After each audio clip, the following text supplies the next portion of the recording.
Hello, my name is Miguel Parga. I am the best-selling author of What They Didn't Teach You in Film School. I've also been a film professor for the last 14 years, and this is another one of my series of videos of how to make movies at home with the equipment you have available to you, where I concentrate on teaching you the principles of good filmmaking that you can use and apply with whatever it is that you're shooting, whatever it is that you're editing, and with whatever it is available to you.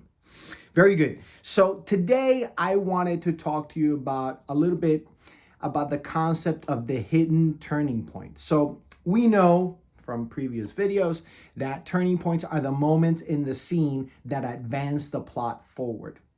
And in a screenplay, every scene must have a turning point. Robert McKee, in his book Story, talks about classical design having basically two types of turning points. One type is the action decision turning point where the character makes a choice. And the other type is the revelation turning point where a piece of information is introduced, changing the circumstances. So basically, these are the two modes in which a writer can advance the story forward. And this is very important. Every scene must advance the story forward. Unlike, for example, a novel, a screenplay is a very tight instrument. Okay, it needs to be written with no extra scenes. Where in a novel, you can go on tangents. It's actually part of the pleasure of reading the novel is to go on a tangent. A screenplay doesn't really go on tangents. It has all the scenes that it needs and only the scenes that it needs. Of course, this is not the only way in which to write a screenplay. I'm talking about classical design, okay? The meat and potatoes of our business. There have been many filmmakers that have played around with these concepts and add scenes that are stream of consciousness scenes. One of my favorite filmmakers, Federico Fellini, wrote very much in this fashion and made incredible movies. But for now, let's talk about the basics. So every scene must have that turning point. But here's the trick of it. The turning point sometimes is not obvious. It's not up front. Sometimes actually the turning point is hidden underneath layers of behavior, okay? The reason for this is actually kind of a twofold reason.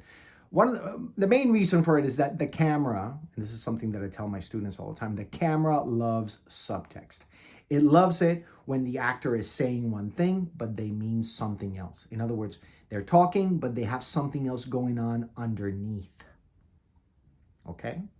And this is actually the way that we operate in real life, right? We talk, but often have things going on underneath. What we really mean, it's not up in the surface, it's in the subtext of what we're saying or in the subtext of our actions. Everything we do has some kind of subtext, right? So if I'm walking down the street and I see somebody on the other side of the road that I know, if I ignore them, there's subtext to that. If I wave at them, there's subtext to that. If I actually stop and have a conversation, there's even more subtext to it, right? I'm saying, oh, I know you, but I don't want to stop. Oh, I know you, but you know, you're my friend. I want to know how your family is, right? There's all these things that are being communicated that are not necessarily being said. So a screenwriter, when it gets to the point, let's say on a screenplay where the two characters are falling in love, what does the screenwriter write in that scene? Does he or she write, oh my God, you look beautiful today. You know what? I love you. No, that's a terrible scene. Nobody can act that, okay? What you do is you write a scene about something else. You may write a scene about the characters cooking. You may write a scene about the characters exercising. You may write a scene about the characters, I don't know, changing a tire, right? And the dialogue has to do with whatever that scene is about, right? The dialogue may have to do with cooking. Oh, pass me the salt. Oh, have you done this before? Oh, turn up the heat, blah, blah, blah, blah, blah, whatever it is. That's what they're saying. But underneath, what's going on is that they're falling in love, okay?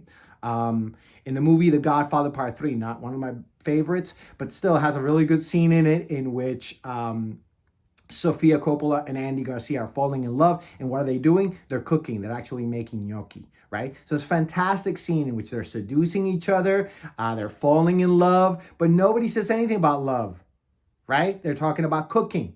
Another great example of this, and one that I often ask my students, actually, this is one of my favorite questions to ask my students.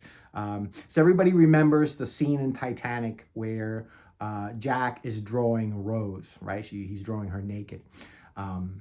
Does anybody remember what was said in that scene? And often the answer is, oh, they say this, they say that. But in truth, I'm yet to find somebody that remembers the lines from that scene. Why? Because the lines are not really important. They're talking about put your hand here, move this way, or you're embarrassed. Oh, Monet doesn't get embarrassed. Well, Monet paints landscapes, blah, blah, blah, blah, blah. Who cares what they're saying? What's going on is that they're seducing each other. What's going on is that they're falling in love. As a matter of fact, the next scene, they're going to go inside of a car and have sex. Okay? So the subtext is what the audience remembers. The subtext is communicated through the actor's behavior and often through their eyes. And if you look at that scene from Titanic, you'll see how the director gets closer and closer to Leonardo DiCaprio and to Kate Winslet.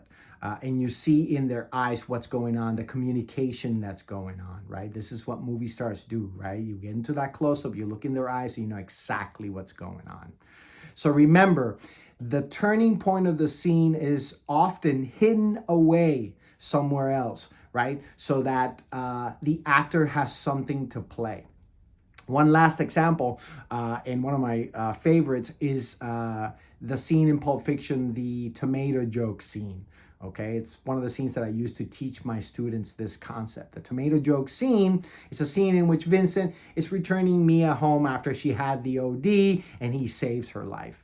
And she tells him the joke that he wanted to hear earlier in the movie, but that she didn't want to tell him because she was embarrassed. Now she tells him, now he's earned it. What does the joke mean? The joke means thank you. Thank you for saving my life. Notice that Tarantino never writes those lines. He doesn't need to write those lines, right? He does much better. He gives Uma Thurman the joke. 3 tomatoes are walking down the street, blah, blah, blah, blah, blah, blah, blah. But really what's going on underneath is that she's thanking him. She's giving him a moment of intimacy because now he's earned it. If you like the content and would like to hear more about future seminars, projects, and the upcoming release of my new book, How to Make Movies at Home, subscribe to the channel and follow me on social media. Thanks for watching.